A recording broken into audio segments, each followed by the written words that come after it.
বিরিয়ানি খেতে ইচ্ছে হচ্ছে, এদিকে ঘরে মাংস নেই, তো কি হয়েছে, আলু তো আছে, বানিয়ে ফেলো তাহলে। 500 চাল ধুয়ে ভিজিয়ে রাখতে হবে আধা ঘন্টার জন্য। এরপর 10 টাকা দামের গোটা গরম মশলা মানে বিরিয়ানি মশলা, ওটা রোস্ট করে ভেজে নিতে হবে।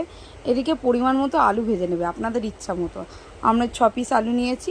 এরপর 200 গ্রাম পেঁয়াজের মধ্যে 150 গ্রাম পেঁয়াজ বেরেস্তা করে নিতে হবে, আর 50 গ্রাম পেঁয়াজ আমার আলাদা করে লাগবে।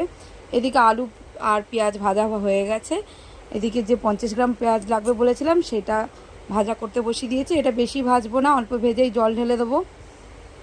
ব্যাস, এবারে একটু আদা রসুন আর কাঁচা লঙ্কা পেস্ট দিয়ে দেব।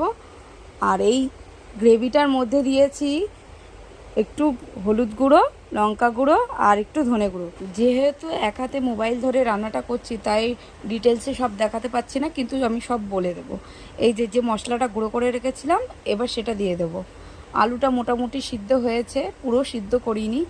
এইদিকে রাইসটা করব, এই জন্য জলটা ফুটে গেলে ওর মধ্যে গোটা গরম মশলা দিয়ে দেবো আর একটু নুন দিয়ে দেবো। নুনটা পরিমাণ মতোই দিতে হবে, মানে রাইস অনুযায়ী নুনটা দিতে হবে, কারণ এরপরে আর নুন দেওয়া যাবে না।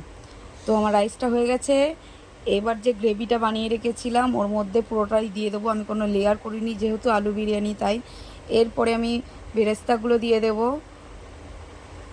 আর অল্প স্বাদ অনুযায়ী চিনিও দিয়েছি আমি। এরপরে বিরিয়ানি মশলা দিয়ে দিয়েছি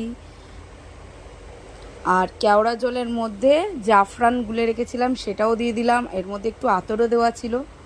ব্যাস, এবার ঢেকে দিয়ে একদম লো ফ্লেমে 15 মিনিট রান্না করতে দিতে হবে। এই দেখুন ঢাকনা খোলা হয়ে গেছে। লুকটা দেখছেন, একদম সোজা ইজি পদ্ধতিতে আপনাদের দেখিয়েছি, আপনারাও করতে পারবেন।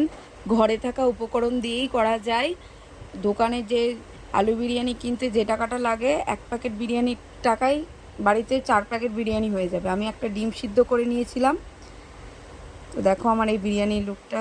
ভিডিওটা কেমন লাগলো তোমরা জানিও, আর ভিডিওটা ভালো লাগলে অবশ্যই একটা লাইক কমেন্ট করে দিও। টাটা।